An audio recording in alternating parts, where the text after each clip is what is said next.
Welcome to part two of an amazing conversation I had with Kim Van Dang. She's the CEO of many things in beauty. But in this episode, we'll be talking about her most recent entrepreneurial efforts. So stay tuned. It's all about the human connection. That's it. That's the beginning and the end. We have a saying for our team in fragrance distribution. We always say, people buy people, and then they buy product. Obviously, the product has to be amazing, has to be high quality, but it's building that connection. Everything is a relationship between the brand owners and us, between us and the retailers, and really with the people on the ground, with their teams, and how those people tell our story and connect to the end consumers. It's all relationships.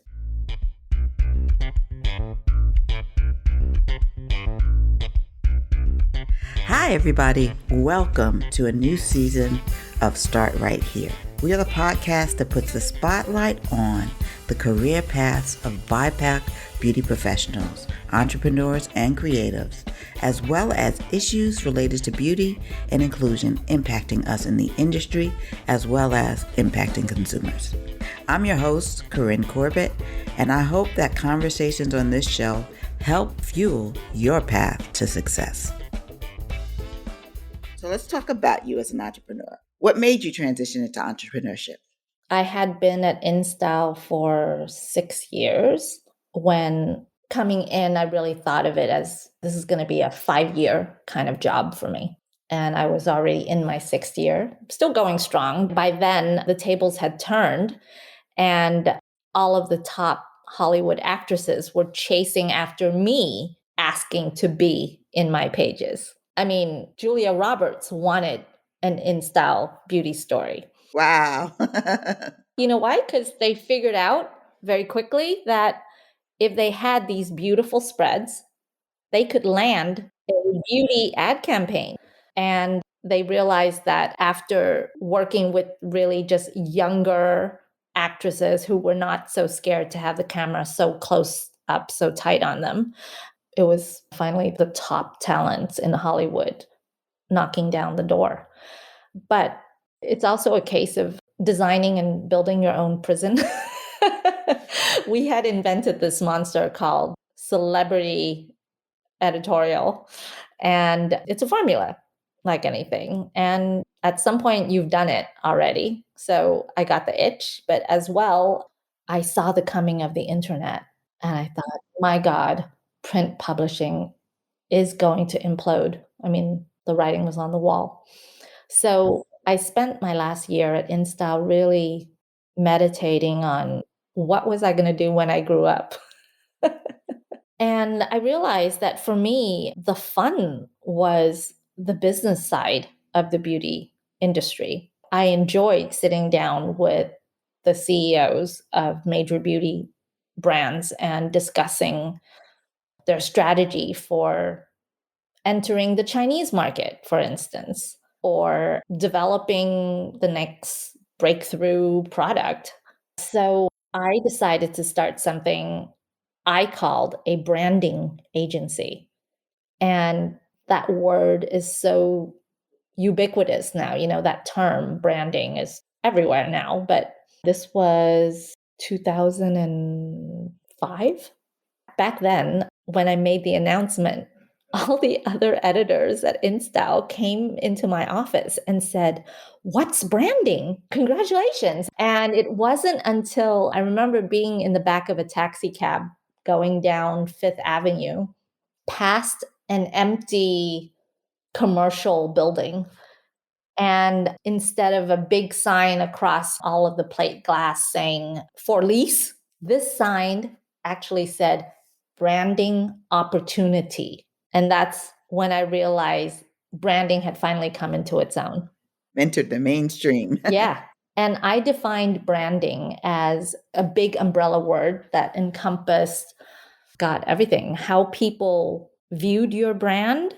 And that is from a holistic standpoint, how they connected to your products, your packaging, your message, your website, your at counter experience. It's 360. And it had to be synergistic to actually work. So for me, it meant counseling my clients on everything from what is the product lineup to naming the brand, to naming the products, to packaging design, to web design, to marketing, to the training protocols for the team. It's pretty amazing. What did you love most about the work? Well, it's very creative and it utilized all of my editorial skills. It was visual, it was copy. And at first, all my clients were the big boys, the Estee Lauder brands, the L'Oreal brands, the Coty brands, the Procter and Gamble brands. Why? Because for years, I had been giving them free advice. I knew something was wrong with the picture when I would be invited to a fancy lunch at La Goulou, Le Bernardin, all of these fancy restaurants. And before our orders would arrive to the table, the CEOs I was having lunch with would be whipping out notebooks and pens and firing questions at me on what they should launch next or what did I think of this competing brand or that one. And these were fun lunches for me because obviously I love the business of beauty. But when they started pulling out the notebooks, I was like, wait, something's wrong with this picture because they're getting $1 million ideas and I'm just getting a chicken salad. So that's when I realized this is something I could monetize. And another dear friend of mine in the industry who I confided in, James LaForce of LaForce and Stevens, a top beauty PR agency. James and I went out for dinner one night. He started to talk about how I should position my new branding agency. He said, "You, my dear, are boutique." And I said, "Okay, I don't know what that means." And he said, "That means you are very in demand. You are very hard to find. You have an unlisted phone number. And even if someone finally figured out how to reach you, you're not really sure you could help them because you are so booked up, but you will get back to them." And I said, "James, this is either a completely brilliant idea or I'm going to gain 300 pounds just, sitting on my sofa in my studio apartment, eating bonbons and watching Oprah." Luckily, the phone did ring. I took my assistant from Instyle with me, and we came up with this term because every afternoon the phone would ring and it would be a new project, a new client. And we started to call it the magic afternoon phone call. And it was amazing because I had made myself, again, indispensable to these industry giants. And when I disappeared, I had created a vacuum. And of course, it's a very incestuous, tight little circle we work in called the beauty industry. And if I was spotted in the lobby of the Estee Lauder building, word would get out and then I would get a call from L'Oreal because they're like, "What is she doing over there? We need her over here." So work was plentiful and amazing until the recession, the global recession. But I digress. Even before that, the fun for me was being able to make a difference. I think that's always been the fun for me, hence going to Good Housekeeping instead of Instyle at first. Being able to make pivotal decisions that would help a brand reach a new audience or turn around sales or adopt a new paradigm. And that was fun. But what I learned as well is these titans of our industry, they're like big ships. And it takes a lot of people and it takes a lot of time to turn a big ship even 1 or 2 degrees, right? Whereas I started getting inquiries from small little startups. And being an entrepreneur, I love entrepreneurs. And they all had fresh, fantastic ideas, except they'd never done it before. And they didn't know our industry inside out like I did, and they needed help. And that was really the fun for me, was to build something from the ground up, not just help steer a ship 1 or 2 degrees, but being able to shape, mold, craft, and present something new to the world. And the first brand that I did that for is Clark's Botanicals skincare with Francesco Clark. Yeah, it went on from there until the recession. Okay, so let's talk about the recession. As entrepreneurs, people don't talk about as much. And this actually came from somebody who knew I was interviewing you. Can you ask her about failure in tough times and how she handles them? Because we no one has smooth sailing at all times. But yes, if you're running your own business, you have to figure out something. So what has helped you, like in times of the recession and in times where things haven't worked out as you expected? Oh, well, that is certainly true what you just said. There's always challenges, well, everywhere in the corporate world and as an entrepreneur. What do you do and how fast you do it? What did you do personally? The global recession came, and literally overnight, all of my branding projects came to a grinding halt. However, I had just met the love of my life, who's now my husband, Anthony Roberts, and we were getting married.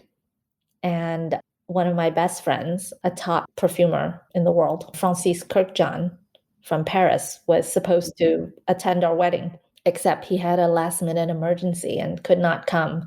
And instead, a little box from Paris arrived in the mail, and it was 2 little lab bottles labeled his and hers, which we wore to our wedding party.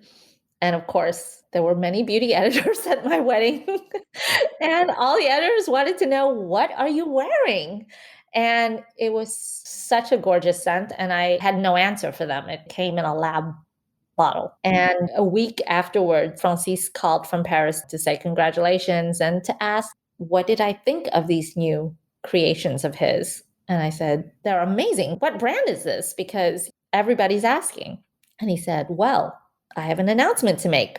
After creating all of these blockbuster fragrances for different designers, he was the one who created La Malle for Jean Paul Gaultier. He also did Narciso Rodriguez.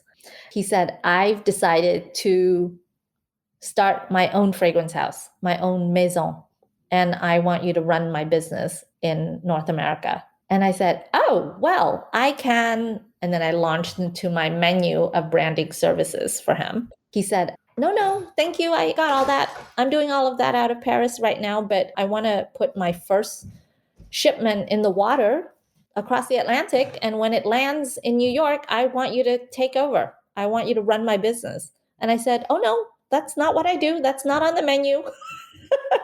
And he said, don't say no so fast. Think about it.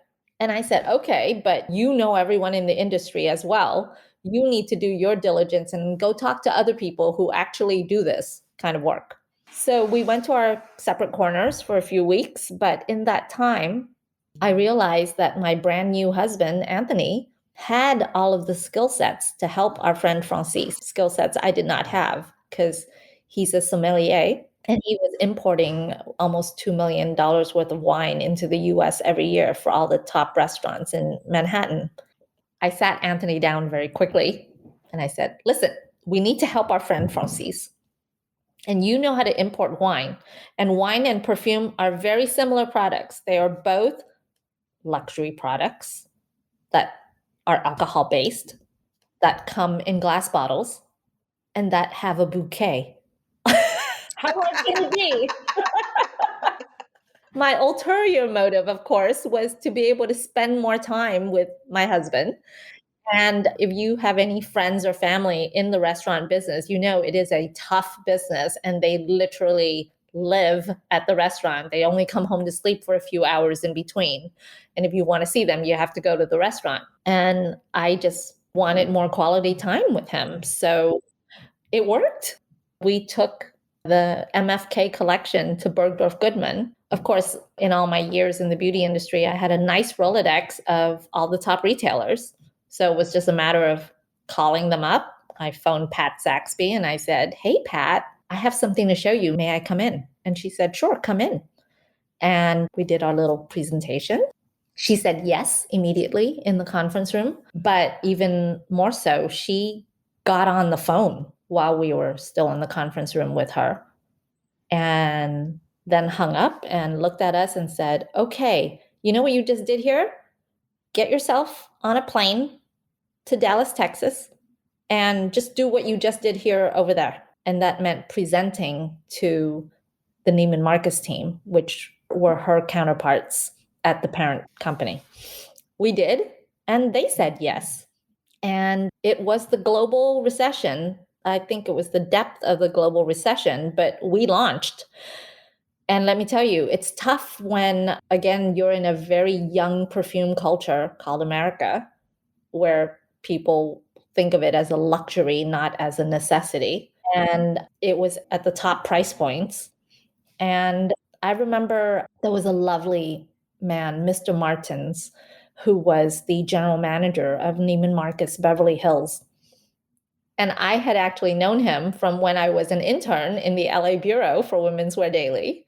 And I phoned up Mr. Martins and I said, "Hi, I don't know if you remember me, but I'm launching a new fine fragrance brand in America. And the Neiman Marcus buyers out of Dallas have already agreed to bring it on. And we would like to come launch at Neiman Marcus Beverly Hills with you."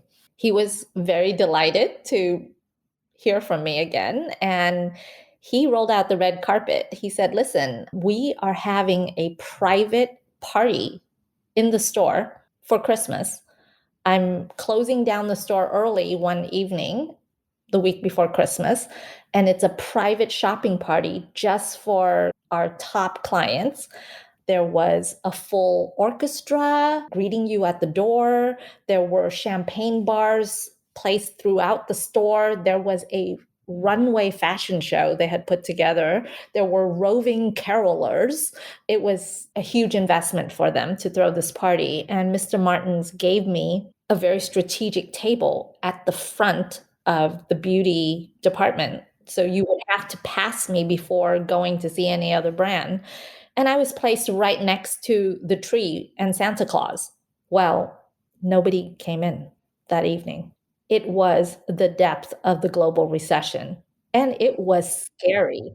Santa Claus and I stared at each other all night. No one came and sat on his lap. I think I sold a few bottles. That was it. But we knew that if we could survive that, we could survive anything. And it was a lot of investment, a lot of time, but we believed in the brand passionately. And Neiman Marcus believed in the brand passionately. And they understood about having to bankroll us. They ordered more inventory than they needed, than was selling through, because we just had to weather that tough period. And it was a true partnership. I remember Francis having to fly over to do personal appearances with me at Neiman Marcus Houston, Neiman Marcus Chicago. And sometimes there were very few people in store. And he would look at me like, "Why am I here? What am I doing here?" And it was just like, "Take it easy." It's literally converting one client at a time, but it builds. Right. And what's interesting is this pivot, this shift launched a whole new company for you in terms of fragrance distribution. Well, yes, because again, it's a very small club at the top of the luxury beauty world. When people started to see the headway we were making with MFK, the phone started to ring. And next up was Cire Trudon Candles. The general manager of the brand phoned from Paris and said, "Hey, I'd like to come to New York and take you out to dinner next week and discuss how you can represent us." And it built from there. We took that from a $200,000 a year business to a multi-million-dollar business in 6 years. There were many other brands along the way. There's no secret. It's hard work. It's a lot of travel. It's a people business. You have to do a lot of training. Again, my editorial skills kicked in. Cire Trudon was a huge collection, and we made people launch with a minimum of 18 different scents. And these were all candles in green glass with gold labels. And when a customer would walk up to this counter looking at all of these candles that look the same, she wouldn't know where to start. And so I had to create a training protocol for the brand. And this was a brand that was patronized by kings, Louis the 14th, the 15th, the 16th, Napoleon after the revolution. So I had a lot of rich material to work with. But again, I had to simplify the message to the end consumer. Again, is what I did at consumer magazines. So I came up with a device I called the 3 R's.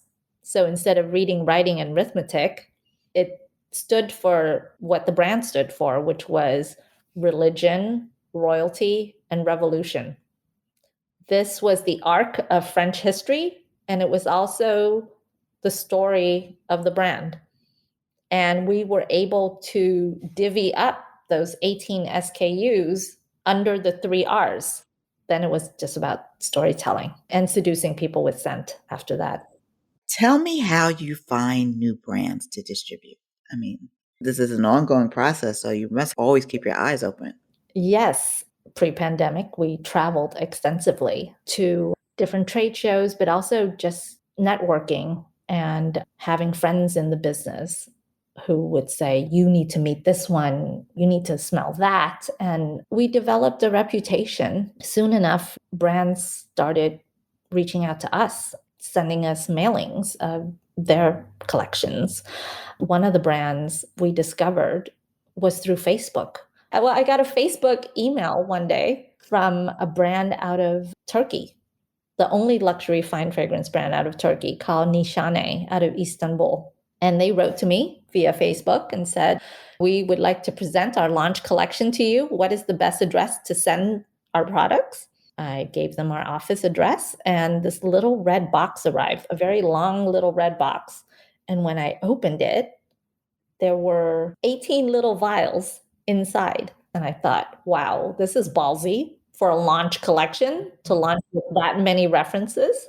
And our sales team was in New York that week. So I told everybody that we were going to do a smelling session. And I placed each vial out on the conference table, around the table. And each one came with a little card that described that scent. And I led the group and we smelled one by one. By the time I got to the 5th scent, I slammed my hand on the conference table and I said, this is ridiculous. And everybody looked at me like, did Kim wake up on the wrong side of bed today? What's wrong? And I said, they are 5 for 5 right now. I like every single scent, and that never happens. So we actually got on a Skype call with them and signed them that day. So you never know where things come from. One of our best-selling brands for the past few years now has been Koki Koki, which originated in Tulum, Mexico.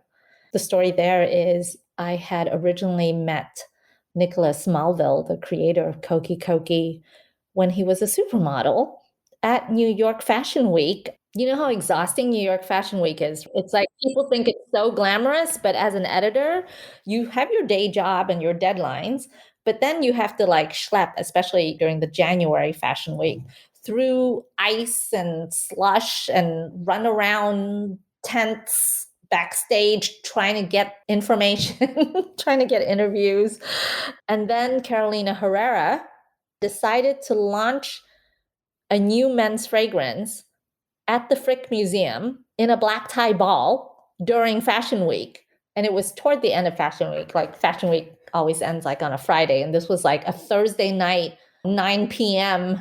invitation. And I groaned like, oh, I was so exhausted by that point and I didn't want to go, but it was my job. So I went home, jumped into a ball gown and showed up at the Frick. And lo and behold, met this very handsome Argentinian who told me that he had a beach house that he was building in Tulum, Mexico. And Tulum was still this paradise, this pristine paradise where the jungle met the sea. There was no electricity. It was magic. And we became friends and he invited me down. And after some time, he turned his beach house into one of the first luxury boutique hotels on that stretch of sand. Wow. Yeah, but we were friends very early on when it was still his private beach house. And he had built this little outbuilding next to his beach house that he was turning into a little spa because he had many friends from Europe and they would arrive jet lagged and he wanted to be able to offer them a massage. So he started dabbling in mixing different essential oils. And that's where Nicholas and I left off. Remember the early days of cell phones where we all had this thing called a flip phone? Yes, of course. Yes, one day on Park Avenue, I flipped my phone into the middle of Park Avenue, and then a taxi cab promptly ran right over it. And there was no cloud back then, so there went all of my contacts, including Nicholas's number. And we lost touch for the next, I think, 12, 13 years. That was that, out of sight, out of mind, if you will. And then there was the stressful year when Donald Trump was elected president and protests erupted all over Manhattan, especially right around where Bergdorf Goodman is, because Trump Tower was just down the street. And my husband, Anthony, said to me one day in December, he said, listen, you need to book us a nice vacation because it's been such a stressful year. And why don't we go to Tulum? Because you always talk about it and I've never been there. And I was like, say no more. I'm on kayak. And in the back of my head, I was hoping to look up Koki Koki and find Nicholas. But when we arrived, the Koki Koki hotel had closed on the beach by that point. But we met some new friends on the beach and they invited us to a colonial town in the middle of the Yucatan jungle called Valladolid. They invited us there for New Year's Eve for dinner.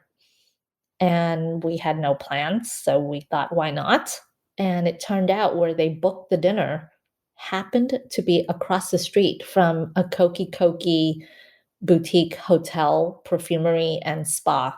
And I was so awed when I saw that. And I asked Anthony to go ahead and order for me while I ran across the street to explore. What I encountered just made my jaw drop. He had turned Koki Koki into a whole universe. There were perfumes, there were candles, there were bath and body oils. He made his own chocolates and honeys and teas and perfumes. And I was completely mesmerized. And I went up to the store manager and I said, excuse me, is this company still owned by a model named Nicholas? And the general manager said, why, yes, but he's not here right now. He's in Bora Bora building his 5th perfumery hotel and spa. And I said, wait, he turned into Andre Balazs while I wasn't looking? The general manager gave me pen and paper. I wrote a quick note to Nicholas. And 24 hours later, Nicholas emailed from Bora Bora and said, Kim, I can't believe you're in Tulum and I'm not there to play tour guide. My family and I, we have decided to move permanently to French Polynesia. And I Googled you and it looks like you have a fragrance distribution company now. And I need you to run North America for me. That's how that happened.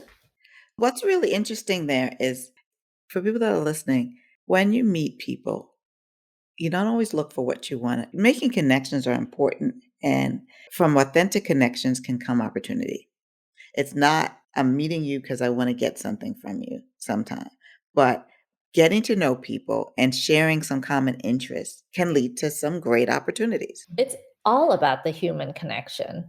That's it. That's the beginning and the end. We have a saying for our team in fragrance distribution. We always say, people buy people, and then they buy product.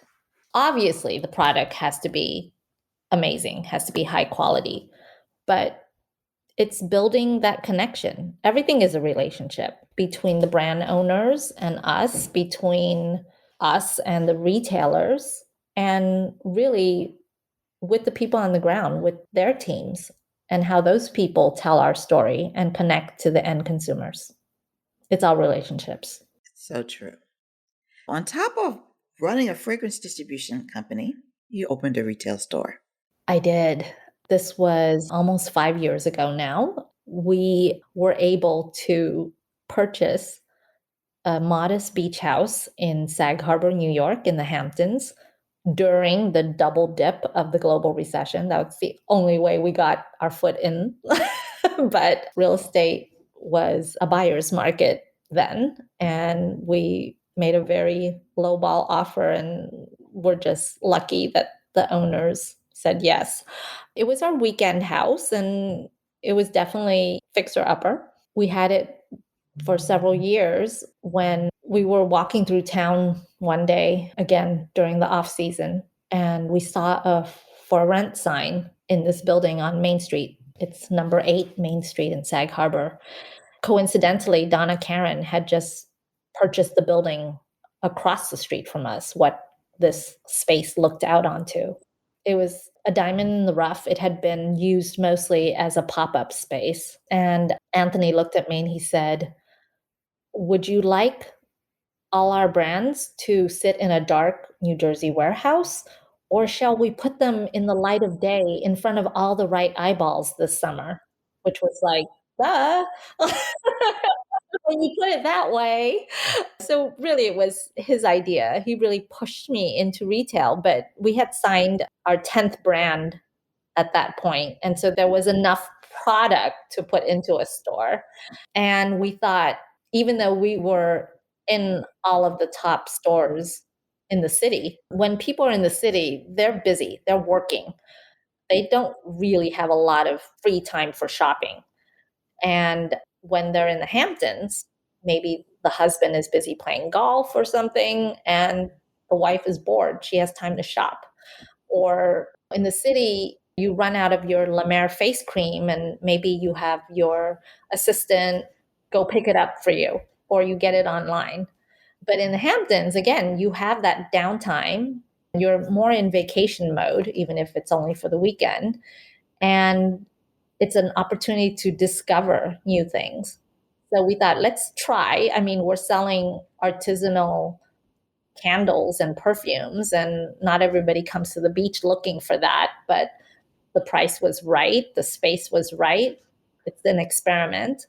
Yeah, you take a risk. I have to put personal guarantee on the lease, but I did. And again, it's converting one person at a time. And there are no artisanal fragrance stores in the Hamptons.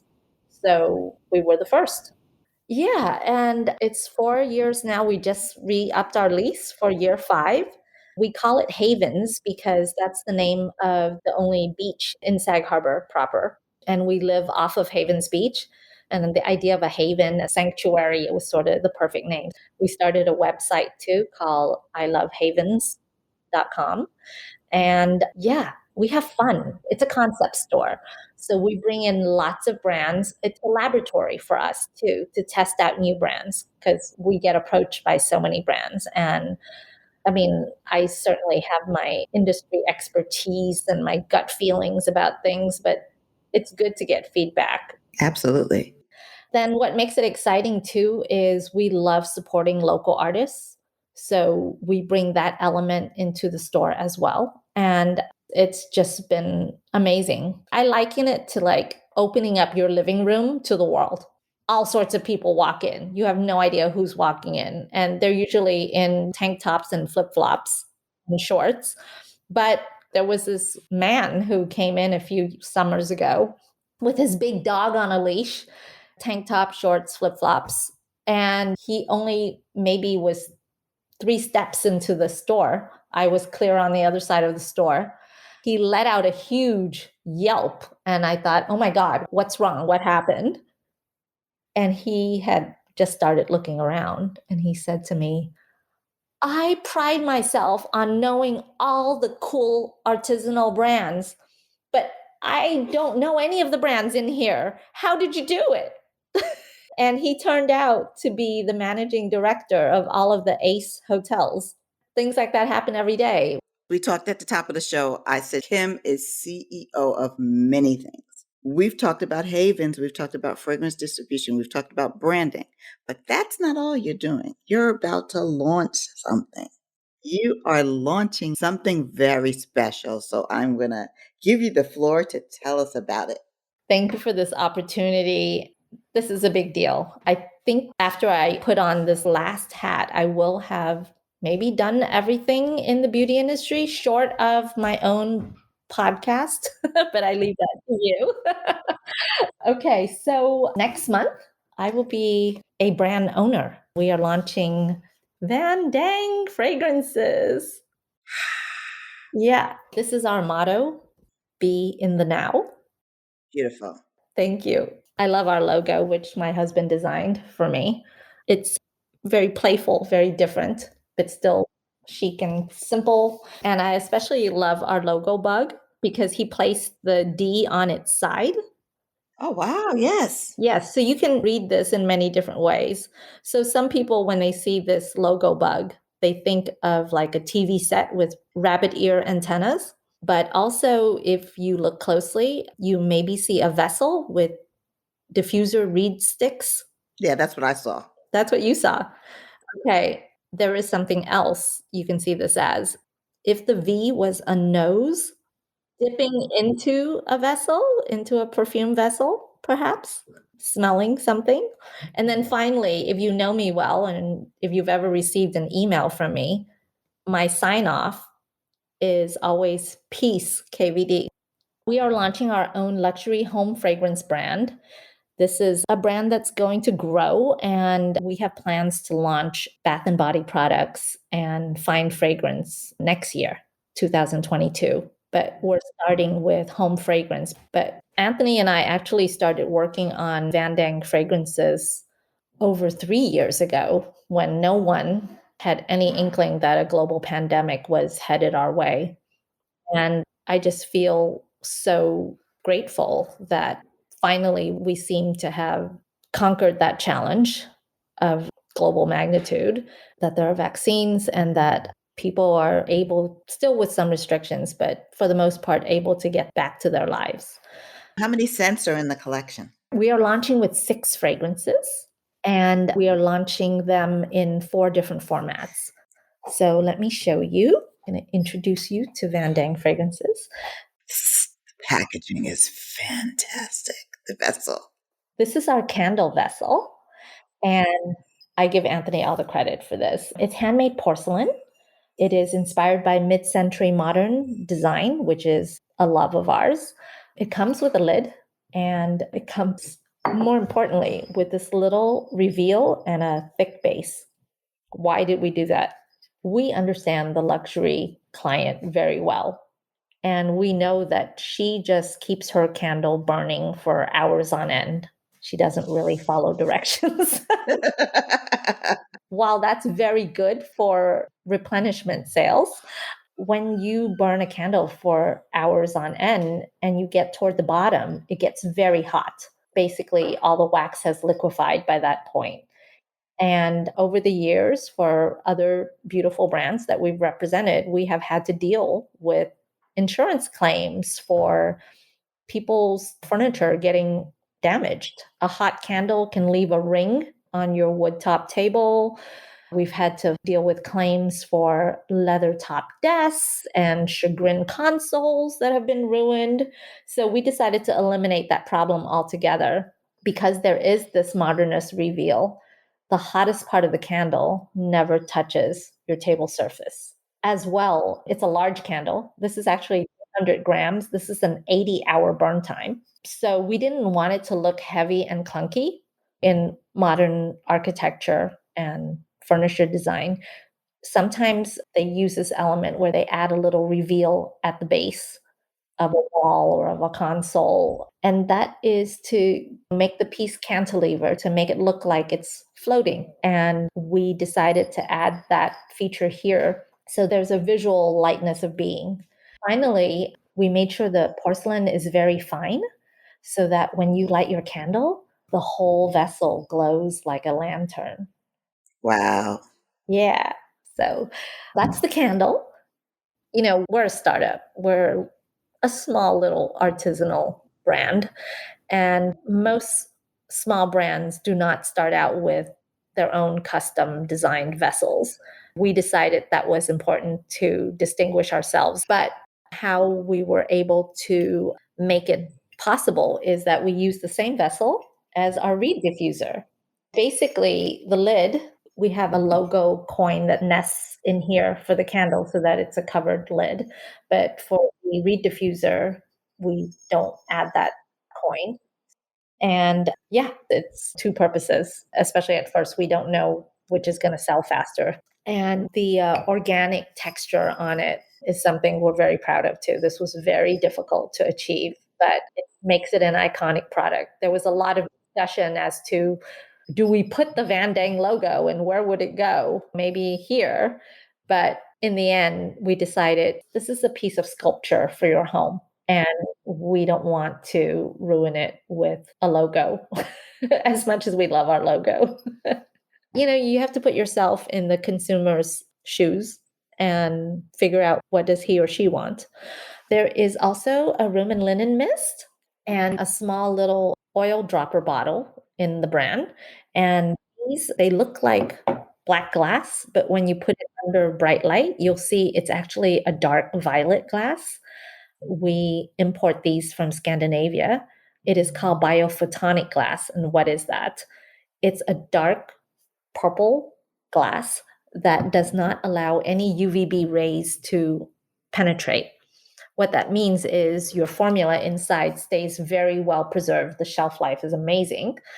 But what's even more cool is it does allow certain UVA rays and infrared light to enter.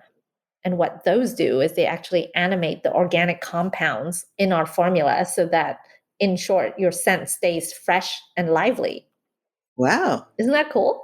That's really cool. They actually did an experiment where they took a cherry tomato and they had a biophotonic dark violet glass jar, and they had a clear jar, and they put a cherry tomato into each one, and they waited 7 months. And I kid you not, at the end of 7 months, the one in the dark violet jar was still a bright red whole cherry tomato, and the other one was like gray mush. Right. So yeah, like I said, we pulled out all the stops. We really did our homework because my name is on it and we have a reputation. And it's fragrance. And it's fragrance. Finally, this is a very special product. This is a porcelain vessel. It's a platform that my husband designed.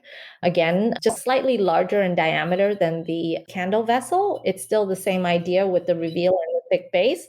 But what's really cool is it has a slight concave top and we glazed it glossy. So it's matte on the outside and glossy on the inside. And why is that? That's because it's a pedestal for your crystal. And in your crystal meditation kit, you also get the oil dropper bottle. So it's a 3-piece set. And what you do is every day, you just take a moment for yourself. You place a drop or two of your favorite oil onto your crystal of choice to charge your crystal. And you take that moment to do a quick meditation to kind of be still, to focus on your breath, and maybe to put out into the universe what you would like to invite into your life. And that mindfulness, that intentionality will help you to manifest your dreams. Beautiful idea. And how many crystals do you have available? So you can choose from 7 different crystals and 6 different scents, as I mentioned. So that is 42 different crystal and oil combinations available to you. Now, I do have my favorite suggestions of pairings, but yeah, you can do whatever you want.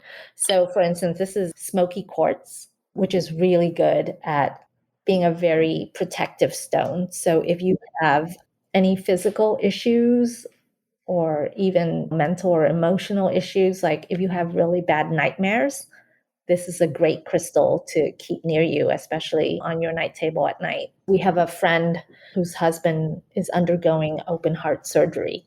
So she reached out to me and asked if she could get the crystal meditation set with the smoky quartz for her husband to help him get through his surgery.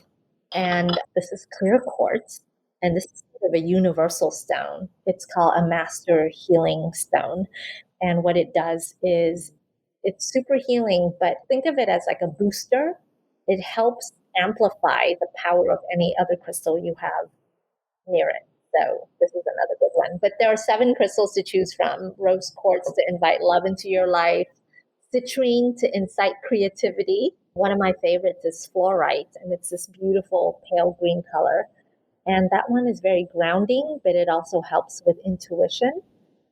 And then amethyst helps give you inner strength and courage. And finally, black tourmaline, which absorbs negative energies to keep them at bay.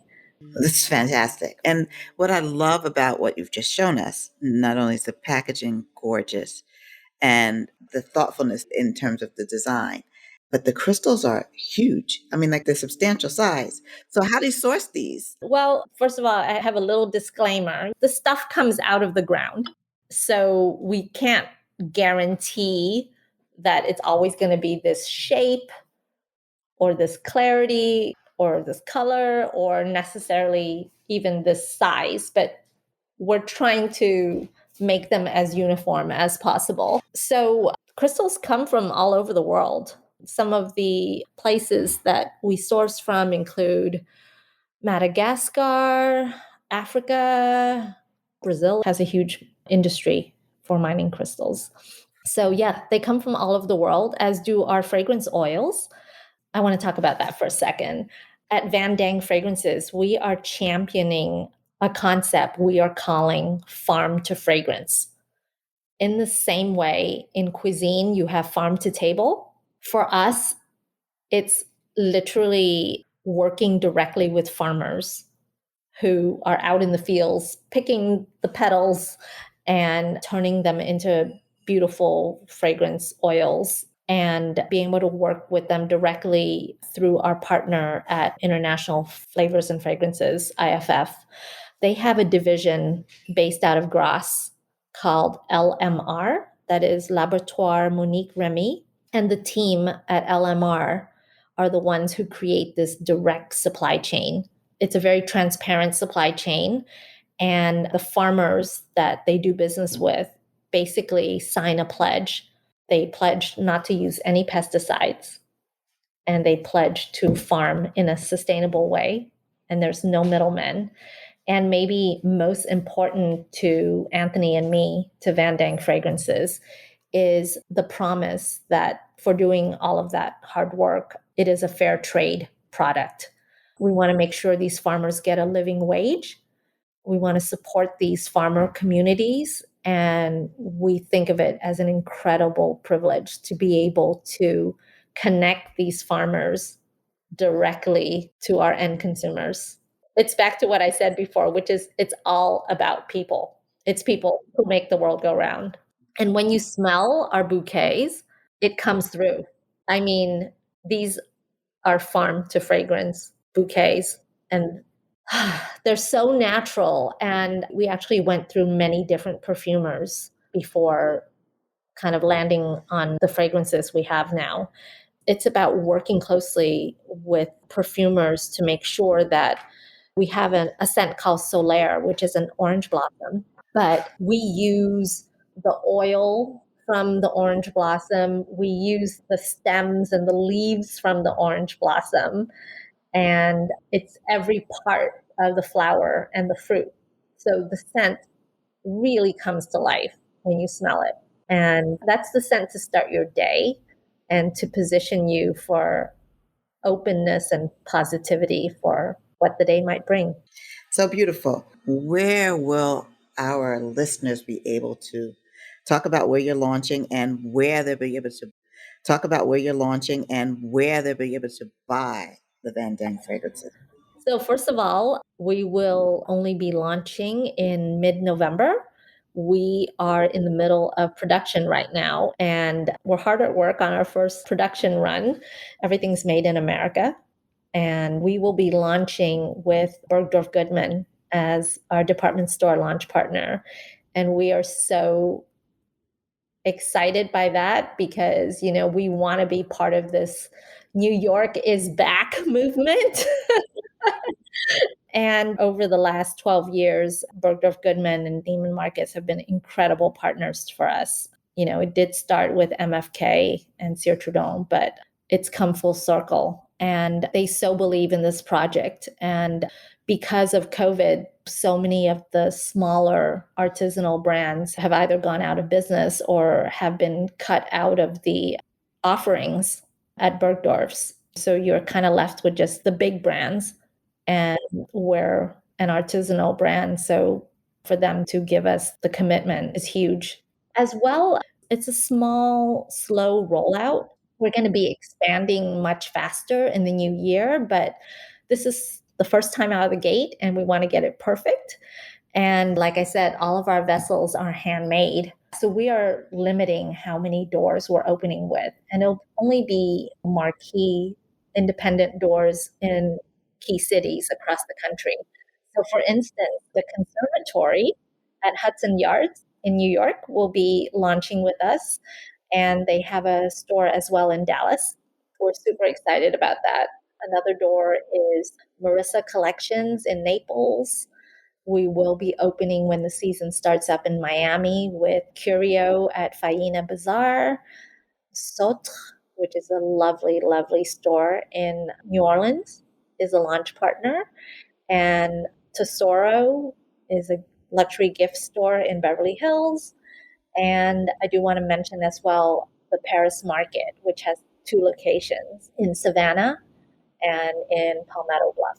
What we'll have in the show notes is links to the stores, links to the fragrances, and the information so that you can find not only Van Damme fragrances, but also the brands that Kim has mentioned before as well, because it's lots of information. And we've also just launched our own website. It's vandangfragrances.com. Excellent. As a woman who wears many hats, what's the unsung skill to getting things done and succeeding in wearing many hats? A single skill is taking very few hours. I have a good friend, Nina Cooper, and her hashtag in all of her posts is sleep when you die,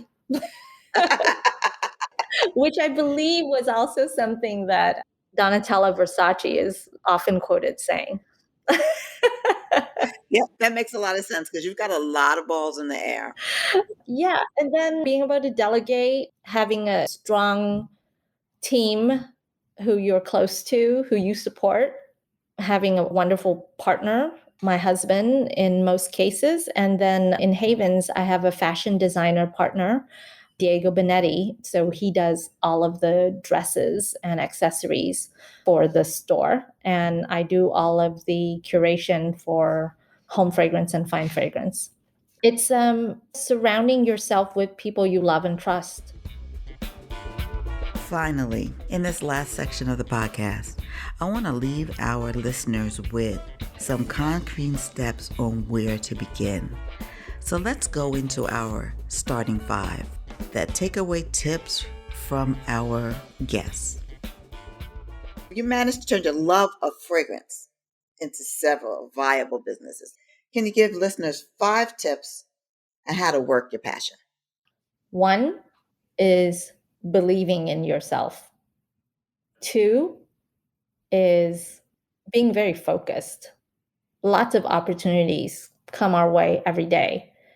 It's about recognizing them, but then also choosing the one that is most true to you and your passion and your skill set. I think people are often sidetracked by money or comfort or ease or something they think they should be doing because their parents always steered them that way or their partner steered them that way.